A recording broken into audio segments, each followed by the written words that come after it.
Subscribe करंतु Odia online channel को bell icon को मध्य क्लिक करंतु जहाँ फल आमर प्रत्येक वीडियो सर्वप्रथम Piper. Hariom friends, Odia online channel आपको स्वागत। शुभ सकाळ। तो आज आम आपको आपणकर दैनिक राशिफल कहवाक जाऊँ। यही जो राशिफल आम आपको कहवाक जाऊँ यह ग्रह मानकर साधारण गणना जहाँ ज्योतिषशास्त्र में ग्रह मानकर गोचर नाम जना जाए। यह मुख्यतः चंद्रदेवंकर गोचर पर आधारित अटे। तो आज आम आपको मेष ठार आरंभ कर मीन राशि पर्यंत विस्तार पूर्वक आज राशिफल कहवाक जाऊँ। आज 24 एप्रिल 2019 दिन बुधवार, वैशाख मास कृष्ण पक्ष मेष 11 दिन। आज तिथि और नक्षत्र पंचमी दिवा 11:45 पर्यंत, मूल नक्षत्र रात्र 7:24 पर्यंत, धनुचंद्र दंड 60 अहोरात्र। आज तुला और कुंभ राशि मानकर घात चंद्र, कर्कट राशि घात 12। आज शुभ बेला दिवा 8:30 दिवा 10:05 पर्यंत, दिवा 11:40 दिवा 1:15 पर्यंत, रात्र 1:05 रात्र 3:55 पर्यंत। आज निषेध खाद्य आज बेल और दिवा 11:45 पर निम्ब भक्षण निषेध। तो मेष ठारू आरंभ कर मीन राशि व्यक्ति कौन कही थाए आज आपणकर राशि, कौन कही थाए आज आपणकर ग्रह नक्षत्र और आज आपको एपरि केउं उपाय करबा आवश्यक जहाँ फल आज आपणकर दिनटी अत्यंत शुभ सब्यस्त हेबो। एही क्रम रे सबठार प्रथमे आसंतु जानिबा मेष राशि विषय रे। कर्मक्षेत्र रे उत्साह सहित समस्त कार्य संपादन करिवे। आय उत्तम रहिबो। आर्थिक स्थिति रे सुधार पय कोनोसी नुवा योजना प्रस्तुत करि पारंती। व्यापार क्षेत्र रे आज आपण सफल रहिबे। आज आपको कौन बड़ दायित्व मिलवर संभावना रहुअछि। चाकरी कि बिजनेस सहित जड़ित आज आप कौन एक बड़ निर्णय नेबाक चाहती तो नहीं पारंती। पारिवारिक जीवन सुखमय रहिबो। आज आपको कौन पूर्वाभास भी होइपारे। मन में एका साथ बहुत प्रकार विचार रहिबो। आपनकर सकारात्मक विचारधारा द्वारा कौन व्यक्ति को प्रभावित भी करें। आपनकर साहाय्य कहां लाभकारी सिद्ध हेबो। कौन अटक रही कार्य आरंभ हो पारे। कौन कार्य आपन जीवन साथी सहयोग लोड़ी पारंती। संपर्क आपनकर मजबूत रहिबो। आपण कौन धार्मिक कि सामाजिक क्षेत्र में प्रशंसार पात्र हो पारंती। पूर्व योजना अनुसार प्रत्यय कार्य करें। आर्थिक पक्ष मजबूत रहिबो। केवल आपण कार्यस्थल में नम्रतापूर्वक व्यवहार करंतु और अन्य मानकर भावना को गुरुत्व दियंतु। आज दिनटी आपनकर उत्तम रहिबो। विद्यार्थी मानक पय मध्य आज दिनटी अनुकूल ही रहिबो। आज आपनकर स्वास्थ्य भल रहिबो। तो आज दिनटी को आपण शुभमय करने कौन आवश्यक थिबा व्यक्ति को गोटे समय भोजन अवश्य करंतु। यह आपण शुभ सब्यस्त हेबो।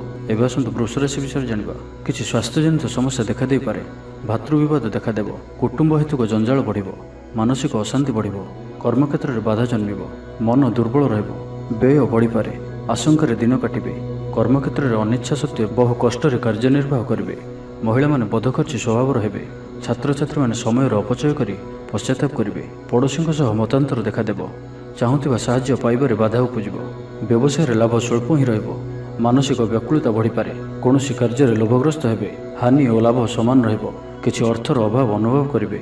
माली मोकदमा निर्णय आपणकर विपक्ष रे जाइपारे। आपणकोटारे जहाँ भी अभाव रही ताहाको पूरण करने पई संपूर्ण इच्छा शक्तिर सहित कार्य करने आवश्यक। केवल एतिक कथार ध्यान रखा आवश्यक। आज किछि कठिन प्रश्नर सम्मुखीन होगा पड़ पारे। तेबे आज दिनटी को शुभमय करने कौन गरीब व्यक्ति को चाउलर दान करंतु।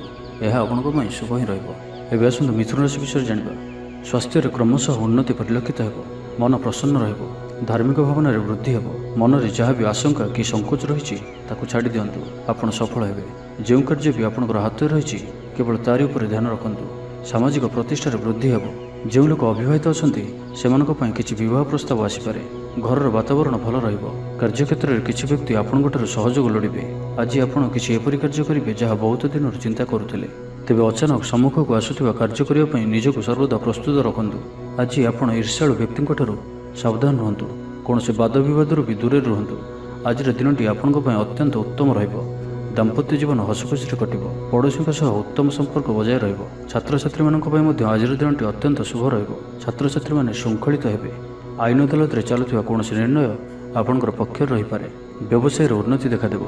शरीर सुस्थ और मन में प्रसन्नता रहिबो। तेबे आज दिनटी को आपण शुभमय करने कौन वृक्षर मूल किछि बुट और गुड़ थोईदे आसतु। यह आपण शुभ ही रहिबो। एबे आसंतु कर्कट राशि विषय जानिबा। स्वास्थ्य हेतु समस्या उपजिबो। मन में विरक्ति भाव देखादेव। कर्मक्षेत्र में अनिच्छा सत्वे कार्यनिर्वाह करने को बाध्य हेबे। गृह कार्य बाधा उपजिबो। मोहरे पड़ी अकार्य करिपारंती। सम्मान हानि घटिपारे। परिश्रम वृथा हेबो। पाख लोक शत्रुता आचरिबे। कौन द्रव्य भांगी हजी किंबा चोरी हो पारे। से सावधान रहंतु। छात्र छात्री माने गुरुजन को कथा को अवज्ञा करी असुविधार पड़िबे। व्यवसाय लाभ कम रहिबो। शारीरिक क्लेश अनुभव करेंगे। दिन सारा व्यस्त रहिबे। तेबे आज आपण अत्यधिक परिश्रम किंबा टेलीफोन रे अधिक समय कथा हेबारु दूरे रुहंतु। आज आपण सही कार्य को हाथ को नियंतु ଯାହା ଆପଣ ସହଜରେ ସମ୍ପୂର୍ଣ୍ଣ କରିପାରିବେ। ପୂର୍ବ ଯୋଜନାକୁ ପରିବର୍ତ୍ତନ କରିପାରନ୍ତି। ଇଚ୍ଛା ଅନୁଯାୟୀ କାର୍ଯ୍ୟ କରିବାରେ ବାଧା ଉପୁଜିବ ଏବଂ ଆଜି ମିଛ କହିବା ଦ୍ୱାରା ସମସ୍ୟା ଅଧିକ ବଢ଼ିପାରେ।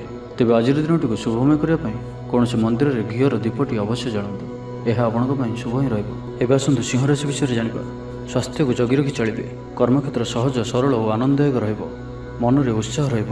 ପରିବେଶ ଆପଣଙ୍କ ପାଇଁ ଅନୁକୂଳ ହିଁ ରହିବ। ପରିସ୍ଥିତି ଲାଭପ୍ରଦ ହେବ। ଆୟ ମଧ୍ୟମ ଧରଣର ରହିବ। ଜୀବନସାଥୀଙ୍କ ସହଯୋଗ ପ୍ରାପ୍ତ କରିବେ। ଅବିବାହିତ ବ୍ୟକ୍ତିଙ୍କ ପାଇଁ ଗୃହକୁ କୌଣସି ବିବାହ ପ୍ରସ୍ତାବ ଆସିପାରେ। ପଡ଼ୋଶୀଙ୍କ ସମ୍ପର୍କରେ ସୁଧାର ଆସିବ। ବ୍ୟବସାୟ ଲାଭପ୍ରଦ ରହିବ। ପରିଶ୍ରମର ପୂର୍ଣ୍ଣଫଳ ପ୍ରାପ୍ତ କରିବେ। ଆଜିର ସମ୍ପୂର୍ଣ୍ଣ ଦିନଟି ମନରେ ପ୍ରସନ୍ନତା ରହିବ। ବ୍ୟାଙ୍କ ଓ ବୀମା କର୍ମଚାରୀଙ୍କ ପାଇଁ ଆଜିର ଦିନଟି ଶୁଭପ୍ରଦ ସାବ୍ୟସ୍ତ ହେବ। ଛାତ୍ରଛାତ୍ରୀମାନେ ଗୁରୁଜନଙ୍କ ଉପଦେଶ ମାନି ଚଳିବେ। କର୍ମକ୍ଷେତ୍ରରେ ଆପଣଙ୍କର କାର୍ଯ୍ୟର ପ୍ରଶଂସା କରାଯିବ। କୌଣସି ଖୁସିର ଖବର ଶୁଣିବାକୁ ମିଳିବ। ବନ୍ଧୁ ମିଳନର ଯୋଗ ବନୁଅଛି। ପୂର୍ବ ଯୋଜନା ଅନୁଯାୟୀ କାର୍ଯ୍ୟ ସମ୍ପାଦନ କରିବେ। କୌଣସି ଏକ ବଡ଼ ନିର୍ଣ୍ଣୟ ନେଇପାରନ୍ତି। ବନ୍ଧୁ ସହାୟତା ପ୍ରାପ୍ତ କରିବେ। କୌଣସି କ୍ଷେତ୍ରରେ ନୂତନ ଅଭିଜ୍ଞତା ବଢ଼ିବ। ଦେବଦର୍ଶନରେ ଆନନ୍ଦ ପାଇବେ। ଅଧିକାର ପ୍ରତି ସଚେତନ ହେବେ। ଆଜିର ଦିନଟି ଆପଣଙ୍କ ପାଇଁ ଅନୁକୂଳ ହିଁ ରହିବ। ତେବେ ଆଜିର ଦିନଟିକୁ ଆପଣ ଶୁଭମୟ କରିବା ପାଇଁ ଗାୟତ୍ରୀ ମନ୍ତ୍ରର 108 ଥର କିମ୍ବା ଅତି କମ୍ରେ 10 ଥର ଜପ କରନ୍ତୁ। ଏହା ଆପଣଙ୍କ ପାଇଁ ଶୁଭ ହିଁ ରହିବ। ଏବେ ଆସନ୍ତୁ କନ୍ୟା ରାଶି ବିଷୟରେ ଜାଣିବା। ସ୍ୱାସ୍ଥ୍ୟ ସମସ୍ୟାକୁ ନେଇ ଚିନ୍ତିତ ରହିବେ। ଡାକ୍ତର ପରାମର୍ଶ ମଧ୍ୟ ଲୋଡ଼ିପାରନ୍ତି। ଆଳସ୍ୟ ବୃଦ୍ଧି ପାଇବ। କର୍ମକ୍ଷେତ୍ରରେ ଅବହେଳା ପ୍ରଦର୍ଶନ କରି ମନ ଖରାପ ହେବ। ଦିନସାରା ଅଶାନ୍ତି ରହିବେ। ଆର୍ଥିକ ସମସ୍ୟା ଉତ୍କଟ ହେବ। ମାନସିକ ଉତ୍ତେଜନା ଭୋଗିପାରନ୍ତି। ହାଲୁକା ଖାଦ୍ୟ ଖାଆନ୍ତୁ ଓ ଆଜି ନିଜର ସ୍ୱାସ୍ଥ୍ୟ ବିଷୟରେ ଧ୍ୟାନ ରଖନ୍ତୁ। ଶୁଭ କାର୍ଯ୍ୟରେ ବିଘ୍ନ ସୃଷ୍ଟି ହୋଇପାରେ। ପ୍ରିୟ ବ୍ୟକ୍ତିଙ୍କର ଆସ୍ଥା ହରାଇ ପାରନ୍ତି। ମନ ଅସ୍ଥିର ରହିବ। ଅଯଥା ହନ୍ତସନ୍ତ ହୋଇପାରନ୍ତି। ବ୍ୟବସାୟରେ ଘୋର ପ୍ରତିଦ୍ୱନ୍ଦିତା ଦେଖାଦେବ। ଛାତ୍ରଛାତ୍ରୀମାନେ ପଢ଼ାପଢ଼ିରେ ଅବହେଳା ପ୍ରଦର୍ଶନ କରିବେ। ଆୟ ଅପେକ୍ଷା ବ୍ୟୟ ଅଧିକ ହିଁ ରହିବ। ଦାମ୍ପତ୍ୟ ଜୀବନରେ ଛୋଟ ଛୋଟ କଥାକୁ ନେଇ ମତାନ୍ତର ଦେଖାଦେବ। ଅଯଥା ଯୁକ୍ତିତର୍କରୁ ଦୂରେଇ ରୁହନ୍ତୁ। ବିଶ୍ୱାସରେ ହାନି ଘଟିବ। କିଛି ଆର୍ଥିକ ସଙ୍କଟ ମଧ୍ୟ ଦେଖାଦେଇପାରେ। କାର୍ଯ୍ୟବ୍ୟସ୍ତତା ବଢ଼ିବ। ସହକର୍ମୀଙ୍କ ଅସହଯୋଗ ମାନସିକ ଚିନ୍ତା ବଢ଼ାଇବ। ନିଜକୁ ଅସହାୟ ମନେ କରିପାରନ୍ତି। ଅନ୍ୟମନସ୍କତା ହେତୁ କିଛି କ୍ଷତିର ସମ୍ମୁଖୀନ ହୋଇପାରନ୍ତି। ତେବେ ଆଜିର ଦିନଟିକୁ ଆପଣ ଶୁଭମୟ କରିବା ପାଇଁ କୌଣସି ମନ୍ଦିରରେ କର୍ପୂରର ଦୀପଟି ଅବଶ୍ୟ ଜାଳନ୍ତୁ। ଏହା ଆପଣଙ୍କ ପାଇଁ ଶୁଭ ହିଁ ରହିବ। ଏବେ ଆସନ୍ତୁ ତୁଳାରାଶି ବିଷୟରେ ଜାଣିବା। ଶାରୀରିକ ସୁସ୍ଥତା ବଜାୟ ରହିବ। ମନ ପ୍ରସନ୍ନ ରହିବ। ସମସ୍ତ କାର୍ଯ୍ୟ ସୁରୁଖୁରୁରେ ସମ୍ପାଦନ କରିବେ। ଆର୍ଥିକ ଅବସ୍ଥା ସୁଧୁରିଯିବ। କର୍ମକ୍ଷେତ୍ରରେ ଉନ୍ନତି ଘଟିବ ଓ କର୍ମକ୍ଷେତ୍ରରେ ନିଜର ପାରଦର୍ଶିତା ବଳରେ ସମସ୍ତ କାର୍ଯ୍ୟ ସୁରୁଖୁରୁରେ ନିର୍ବାହ କରିବେ। ଆୟରେ ସୁଧାର ଆସିବ। କିଛି ନୂଆ ଜିନିଷ କ୍ରୟ କରିପାରନ୍ତି। କାର୍ଯ୍ୟସିଦ୍ଧି ପାଇଁ ଲାଗିପଡ଼ିବେ। କୌଣସି ହଜିଥିବା ଦ୍ରବ୍ୟ ପାଇପାରନ୍ତି। ନିଜ କାର୍ଯ୍ୟର ସମୀକ୍ଷା କରିବେ। ନୂତନ ଆୟପନ୍ଥା ଖୋଲିବ। ପୂର୍ବ ଯୋଜନା ଅନୁଯାୟୀ ସମସ୍ତ କାର୍ଯ୍ୟ ସଠିକ୍ ରୂପରେ ସମ୍ପାଦନ କରିବେ। ଦିନଯାକ ଊର୍ଜାବାନ ରହିବେ। କାର୍ଯ୍ୟ ଯେତେ କଠିନ ହେଲେ ବି ସେଥିରେ ଆପଣଙ୍କୁ ସଫଳତାର ସମ୍ଭାବନା ଅଧିକ ହିଁ ରହିବ। ଭବିଷ୍ୟତକୁ ନେଇ ଯୋଜନା ପ୍ରସ୍ତୁତ କରିବେ। ତେବେ ଦୁଷ୍ଟ ପ୍ରକୃତିର ବ୍ୟକ୍ତିଙ୍କଠାରୁ ଦୂରରେ ରୁହନ୍ତୁ। ସମୟର ସଦୁପଯୋଗ କରିବେ। ମାନ ପ୍ରତିଷ୍ଠାରେ ବୃଦ୍ଧି ହେବ। ବ୍ୟାପାରୀମାନଙ୍କ ପାଇଁ ଆଜିର ଦିନଟି ଅତ୍ୟନ୍ତ ଶୁଭ ସାବ୍ୟସ୍ତ ହେବ। ବିଦ୍ୟାର୍ଥୀମାନଙ୍କୁ କୌଣସି ପ୍ରତିଯୋଗିତାମୂଳକ ପରୀକ୍ଷାରେ ସଫଳତା ପ୍ରାପ୍ତ ହେବ। ପାଠପଢ଼ାରେ ଲଗାତାର ମନ ଲାଗି ରହିବ। ଯଦି କୌଣସି ଇଣ୍ଟରଭ୍ୟୁ ରହିଛି ତ ସେଥିରେ ବି ସଫଳତାର ସମ୍ଭାବନା ଅଧିକ ହିଁ ରହିବ। ତେବେ ଆଜି ତୁଳାରାଶିରେ ଘାତଚନ୍ଦ୍ର ଭୋଗ ହେତୁ ନିଆଁ ଓ ପାଣି ପ୍ରତି ସତର୍କ ରୁହନ୍ତୁ। ଯାନବାହନ ଚଳାଇବା ସମୟରେ ସାବଧାନ ରୁହନ୍ତୁ। କୌଣସି ବି ରିସ୍କ ନେବା ଭଳି କାର୍ଯ୍ୟ କରନ୍ତୁ ନାହିଁ। ଯେତେ ଦୂର ସମ୍ଭବ ଅପରାହ୍ନରେ ଦୂରଯାତ୍ରା ନିବୃତ୍ତ ରୁହନ୍ତୁ। ତେବେ ଆଜିର ଦିନଟିକୁ ଆପଣ ଶୁଭମୟ କରିବା ପାଇଁ କୌଣସି ମନ୍ଦିରରେ ଅନ୍ନଦାନ କରନ୍ତୁ। ଏହା ଆପଣଙ୍କ ପାଇଁ ଶୁଭ ହିଁ ରହିବ। ଏବେ ଆସନ୍ତୁ ବିଛାରାଶି ବିଷୟରେ ଜାଣିବା। ମନରେ ଉତ୍ସାହ ରହିବ। ସ୍ୱାସ୍ଥ୍ୟ ମଧ୍ୟ ଭଲ ରହିବ। କର୍ମକ୍ଷେତ୍ରରେ ଉଚ୍ଚ ଅଧିକାରୀଙ୍କ ପ୍ରଶଂସାଭାଜନ ହେବେ। ଆର୍ଥିକ ସ୍ଥିତି ସ୍ୱଚ୍ଛଳ ରହିବ। ବନ୍ଧୁ ମିଳନରେ ଆନନ୍ଦ ପାଇବେ। ବିଳାସ ଦ୍ରବ୍ୟ ପାଇପାରନ୍ତି। ଶିକ୍ଷା କ୍ଷେତ୍ରରେ ସଫଳତା ପ୍ରାପ୍ତ କରିବେ। ଭାତୃ ସହଯୋଗ ପ୍ରାପ୍ତ କରିବେ। ଆଶା କରୁଥିବା ଦିଗରୁ ଅର୍ଥପ୍ରାପ୍ତି ହୋଇପାରେ। ଷ୍ଟୁଡେଣ୍ଟମାନେ ଉତ୍ତମ ପ୍ରଦର୍ଶନ ଜାରି ରଖିବେ। ବ୍ୟବସାୟରେ ଉନ୍ନତି ଆସିବ। ଅର୍ଥାଭାବ ଦୂର ହେବ। ରାଜନୈତିକ କ୍ଷେତ୍ରରେ ଥିବା ବ୍ୟକ୍ତିଙ୍କ ପାଇଁ ଆଜିର ଦିନଟି ଅତ୍ୟନ୍ତ ଶୁଭ ସାବ୍ୟସ୍ତ ହେବ। ଆଜି ଆପଣ ନିଜର କୌଣସି ପ୍ରିୟ ମିତ୍ରଙ୍କ ସହିତ ଭେଟ କରିପାରନ୍ତି। ତେବେ ଆଜିର ଦିନଟିକୁ ଶୁଭମୟ କରିବା ପାଇଁ ରକ୍ତଚନ୍ଦନର ତିଳକ ମଥାରେ ଧାରଣ କରନ୍ତୁ। ଏହା ଆପଣଙ୍କ ପାଇଁ ଶୁଭ ହିଁ ରହିବ। ଏବେ ଆସନ୍ତୁ ଧନୁରାଶି ବିଷୟରେ ଜାଣିବା। ମନୋବଳ ଦୃଢ଼ ରହିବ। ସ୍ୱାସ୍ଥ୍ୟ ସଚେତନ ରହିବେ। ପରିଶ୍ରମର ଫଳ ଅବଶ୍ୟ ପ୍ରାପ୍ତ ହେବ। ଭାଗ୍ୟର ସହଯୋଗ ପ୍ରାପ୍ତ ହେବ। କର୍ମକ୍ଷେତ୍ରରେ ଧୈର୍ଯ୍ୟର ସହ ସମସ୍ତ ଦାୟିତ୍ୱ ସୁରୁଖୁରୁରେ ତୁଲାଇବେ। ଆର୍ଥିକ ସ୍ଥିତିର ଉନ୍ନତି ପରିଲକ୍ଷିତ ହେବ। ଆଧ୍ୟାତ୍ମିକ ଭାବନା ବୃଦ୍ଧି ପାଇବ। ଅତିରିକ୍ତ ଊର୍ଜାର ଅନୁଭବ କରିବେ। ପାରିବାରିକ ଜୀବନ ଆଡ଼ମ୍ବରପୂର୍ଣ୍ଣ ରହିବ। କୌଣସି ଧାର୍ମିକ କାର୍ଯ୍ୟରେ ଯୋଗ ଦେଇପାରନ୍ତି। ଛାତ୍ରଛାତ୍ରୀମାନେ ଶୃଙ୍ଖଳିତ ଜୀବନଯାପନ କରିବେ। ଗୃହକୁ ବନ୍ଧୁ ଆଗମନ ହୋଇପାରେ। ଦୂର ସମ୍ପର୍କରେ ଉପକୃତ ହେବେ। କିଛି ନୂତନ ଯୋଜନା ପ୍ରସ୍ତୁତ କରିପାରନ୍ତି। କାର୍ଯ୍ୟନିଷ୍ଠା ବଢ଼ିବ। ସମ୍ପଦରେ ବୃଦ୍ଧି ଘଟିବ। ପର ଉପକାରରେ ଖୁସି ହେବେ। ମହିଳାମାନେ ଗୃହ ନିପୁଣ ରହିବେ। ନିର୍ମାଣ କାର୍ଯ୍ୟରେ ଅଗ୍ରଗତି ଦେଖାଦେବ। ତ ଆଜିର ସମ୍ପୂର୍ଣ୍ଣ ଦିନଟି ଆପଣଙ୍କ ପାଇଁ ଅନୁକୂଳ ହିଁ ରହିବ। ତେବେ ଆଜିର ଦିନଟିକୁ ଆପଣ ଶୁଭମୟ କରିବା ପାଇଁ କାଉ କିମ୍ବା କଳା କୁକୁରକୁ ମଧ୍ୟାହ୍ନ ଭୋଜନର କିଛି ଅଂଶ ଖାଇବାକୁ ଦିଅନ୍ତୁ। ଏହା ଆପଣଙ୍କ ପାଇଁ ଶୁଭ ହିଁ ରହିବ। ଏବେ ଆସନ୍ତୁ ମକର ରାଶି ବିଷୟରେ ଜାଣିବା। ସ୍ୱାସ୍ଥ୍ୟ ସଚେତନତା ବୃଦ୍ଧି ପାଇବ। ଯୋଗ ବ୍ୟାୟାମକୁ ଗୁରୁତ୍ୱ ଦେବେ। ମନରେ ପ୍ରସନ୍ନତା ରହିବ। ନିଜ ମନର କଥା କାହା ଆଗରେ ସେୟାର କରିପାରନ୍ତି। ପ୍ରତ୍ୟେକ କାର୍ଯ୍ୟରେ ସଫଳ ହେବେ। ତେବେ ଆଜି ନିଜର ଲକ୍ଷ୍ୟ ପ୍ରାପ୍ତି କରିବା ପାଇଁ ଅଳ୍ପ ପରିଶ୍ରମର ମଧ୍ୟ ଆବଶ୍ୟକତା ରହିଛି। ନିଜର କ୍ୟାରିୟରକୁ ନେଇ କୌଣସି ବଡ଼ ନିର୍ଣ୍ଣୟ ନେଇପାରନ୍ତି। ଦରମା ବୃଦ୍ଧି କିମ୍ବା ପଦୋନ୍ନତିର ଖୁସି ଖବର ମିଳିପାରେ। ଆୟ ଭଲ ରହିବ। ଇଚ୍ଛା ଅନୁଯାୟୀ କାର୍ଯ୍ୟ କରିବେ। ଅପରାହ୍ନରେ ବନ୍ଧୁ ମିଳନ ଓ ସୁସ୍ୱାଦୁ ଭୋଜନ ପ୍ରାପ୍ତ କରିବେ। ଆଜି ଆପଣଙ୍କର ମନଟି ଅଧିକରୁ ଅଧିକ ଧନ ଅର୍ଜନ କରିବା ପାଇଁ ଲାଗି ରହିବ। ବିଦ୍ୟାର୍ଥୀମାନଙ୍କୁ ଆଜି କିଛି ବଡ଼ ସଫଳତା ମିଳିପାରେ। ବିଶେଷ କରି ସନ୍ଧ୍ୟା ସମୟରେ ପାଠପଢ଼ା ପ୍ରତି ଅଧିକ ମନ ଲାଗିବ ଓ ଆପଣଙ୍କୁ ଆପଣଙ୍କର ପରିଶ୍ରମର ଅନୁରୂପ ସଫଳତା ବି ମିଳିବ। ସମ୍ପୂର୍ଣ୍ଣ ଦିନଟି ସ୍ୱାସ୍ଥ୍ୟ ଉତ୍ତମ ରହିବ। ଉତ୍ସାହରେ ବୃଦ୍ଧି ହେବ ଓ ମାନସିକ ପ୍ରସନ୍ନତା ପ୍ରାପ୍ତ କରିବେ। କିଛି ଆର୍ଥିକ ଲାଭ ଘଟିବ। ଅଶାନ୍ତିର ଅବସାନ ଘଟିବ। କାର୍ଯ୍ୟଦକ୍ଷତା ହେତୁ ସମ୍ମାନିତ ହେବେ। ତେବେ ଆଜିର ଦିନଟିକୁ ଆପଣ ଶୁଭମୟ କରିବା ପାଇଁ ଭଗବାନ ବିଷ୍ଣୁଙ୍କର ଦର୍ଶନ କରନ୍ତୁ ଓ ବିଷ୍ଣୁ ସହସ୍ରନାମର ପାଠ କରନ୍ତୁ। ଏହା ଆପଣଙ୍କ ପାଇଁ ଶୁଭ ହିଁ ରହିବ। ଏବେ ଆସନ୍ତୁ କୁମ୍ଭ ରାଶି ବିଷୟରେ ଜାଣିବା। ମନ ବିଷର୍ଣ୍ଣ ରହିବ। ଥଣ୍ଡା କଫ ଭଳି କିଛି ଶାରୀରିକ ଅସୁସ୍ଥତା ଦେଖାଦେବ। କର୍ମକ୍ଷେତ୍ରରେ ସମସ୍ତ କାର୍ଯ୍ୟ ବିଳମ୍ବରେ ସମ୍ପାଦନ କରିବେ। ଆଜି କାହାକୁ ବି ଉଦ୍ଧାର ଦିଅନ୍ତୁ ନାହିଁ, ତାହା ଫେରିବାରେ ବାଧା ଉପୁଜିବ। ପିଲାମାନେ ଅବାଧ୍ୟ ହେବେ। ଆଜି ଆପଣଙ୍କୁ କିଛି କଠିନ ପରିସ୍ଥିତିର ସମ୍ମୁଖୀନ ହେବାକୁ ପଡ଼ିପାରେ। ସେଥିପାଇଁ ଆଜି କୌଣସି ବି ବଡ଼ ଧରଣର ନିଷ୍ପତ୍ତି ନେବାରୁ ବଞ୍ଚନ୍ତୁ। ଆଜି କିଛି ଏପରି କାର୍ଯ୍ୟ କରିବାକୁ ପଡ଼ିପାରେ ଯାହା ଆପଣ ପୂର୍ବରୁ କେବେ ବି ବୋଧହୁଏ ଭାବିନଥିବେ। ପରିବାରରେ ଅଶାନ୍ତି ବଢ଼ିବ। କୌଣସି କାର୍ଯ୍ୟରେ ବିଚଳିତ ହୋଇପାରନ୍ତି। ହାନି ଓ ଲାଭ ସମାନ ରହିବ। ପୌତ୍ରିକ ସମ୍ପତ୍ତିକୁ ନେଇ ଅଶାନ୍ତି ବଢ଼ିପାରେ। କୌଣସି ବି ଅଯଥା ଯୁକ୍ତିତର୍କରୁ ବଞ୍ଚନ୍ତୁ। ବାଦ ବିବାଦରୁ ଦୂରେଇ ରୁହନ୍ତୁ, କାରଣ କିଛି କଳହର ସମ୍ଭାବନା ମଧ୍ୟ ବନୁଅଛି। ସେଥିପାଇଁ ସାବଧାନ ରୁହନ୍ତୁ ଓ ବାଣୀରେ ମଧୁରତା ରଖିବାକୁ ଚେଷ୍ଟା କରନ୍ତୁ। ମନରେ ଦୁଃଖ ହେଲା ଭଳି କୌଣସି ଖବର ଶୁଣିବାକୁ ମିଳିପାରେ। ଧୈର୍ଯ୍ୟର ଆବଶ୍ୟକତା ଉପୁଜିବ। କାର୍ଯ୍ୟସ୍ଥଳରେ କାର୍ଯ୍ୟଭାର ବୃଦ୍ଧି ପାଇବ। ଅଯଥା ଖର୍ଚ୍ଚ ବଢ଼ିପାରେ। ସେଥିପାଇଁ ସାବଧାନ ରୁହନ୍ତୁ। ତେବେ କୌଣସି ବି କାର୍ଯ୍ୟକୁ କାଲିକି ରଖନ୍ତୁ ନାହିଁ ଓ ଅନ୍ୟ ଉପରେ ନିର୍ଭର କରନ୍ତୁ ନାହିଁ। ତେବେ ଆଜି କୁମ୍ଭ ରାଶିରେ ଘାତଚନ୍ଦ୍ର ଭୋଗ ହେତୁ ନିଆଁ ଓ ପାଣି ପ୍ରତି ସତର୍କ ରୁହନ୍ତୁ।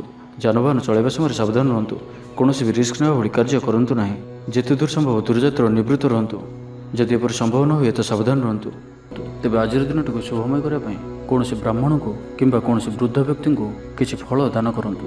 ଏହା ଆପଣଙ୍କ ପାଇଁ ଶୁଭ ହିଁ ରହିବ। ଏବେ ଆସନ୍ତୁ ମୀନ ରାଶି ବିଷୟରେ ଜାଣିବା। ଆଜିର ଦିନଟି ଆପଣଙ୍କ ପାଇଁ ଶୁଭମୟ ରହିବ। ଦେହ ଓ ମନ ଭଲ ରହିବ। କର୍ମକ୍ଷେତ୍ରରେ ସଫଳତା ପ୍ରାପ୍ତ କରିବେ। ଆର୍ଥିକ ସ୍ଥିତି ମଜବୁତ ହେବ। ପାରିବାରିକ ଜୀବନ ହର୍ଷ ଉଲ୍ଲାସରେ କଟିବ।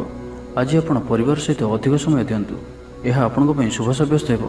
ବ୍ୟାଙ୍କ କିମ୍ବା ବୀମା କର୍ମଚାରୀଙ୍କ ପାଇଁ ଆଜିର ଦିନଟି ଅତ୍ୟନ୍ତ ଶୁଭ ସାବ୍ୟସ୍ତ ହେବ। ଦେବଦର୍ଶନରେ ଆନନ୍ଦ ଲାଭ କରିବେ। ବ୍ୟବସାୟରେ ଲାଭ ଅଧିକ ହିଁ ରହିବ। ଛାତ୍ରଛାତ୍ରୀମାନେ ପଢ଼ାପଢ଼ିରେ ମନୋନିବେଶ କରିବେ। ବନ୍ଧୁ ସହାୟତା ପ୍ରାପ୍ତ କରିବେ। କୌଣସି ଖୁସିର ଖବର ପ୍ରାପ୍ତ ହେବ। ଉର୍ଜାବାନ ରହିବେ। ଧାର୍ମିକ ଭାବନା ବୃଦ୍ଧି ହେବ। ମନରେ ପ୍ରସନ୍ନତା ରହିବ। ପୂର୍ବ ଯୋଜନା ଅନୁଯାୟୀ କାର୍ଯ୍ୟ କରିବେ। ପ୍ରତ୍ୟେକ କାର୍ଯ୍ୟରେ ସଫଳତାର ସମ୍ଭାବନା ଅଧିକ ହିଁ ରହିବ। ମାତାପିତାଙ୍କର ଆଶୀର୍ବାଦ ରହିବ। ଆର୍ଥିକ ଅନଟନ ଦୂର ହେବ। ତ ଆଜିର ଦିନଟିକୁ ଆପଣ ଶୁଭମୟ କରିବା ପାଇଁ ଭଗବାନ ଶିବଙ୍କର ଦର୍ଶନ କରନ୍ତୁ। ଏହା ଆପଣଙ୍କ ପାଇଁ ଶୁଭ ହିଁ ରହିବ। ତେବେ ଏହି ଭିଡ଼ିଓଟି ଯଦି ଆପଣଙ୍କୁ ଭଲ ଲାଗିଥାଏ ତେବେ ଲାଇକ୍ଟେ କରନ୍ତୁ, କମେଣ୍ଟ କରନ୍ତୁ। ଏ ଭିଡ଼ିଓଟିକୁ ଆପଣଙ୍କ ଫ୍ରେଣ୍ଡସ୍ମାନଙ୍କ ସାଥିରେ ସେୟାର କରନ୍ତୁ ଏବଂ ଆମ ୟୁଟ୍ୟୁବ୍ ଚ୍ୟାନେଲ୍ ଓଡ଼ିଆ ଅନଲାଇନ୍କୁ ଯେଉଁମାନେ ପର୍ଯ୍ୟନ୍ତ ସବସ୍କ୍ରାଇବ୍ କରିନାହାନ୍ତି ସବସ୍କ୍ରାଇବ୍ କରିନିଅନ୍ତୁ। ଧନ୍ୟବାଦ।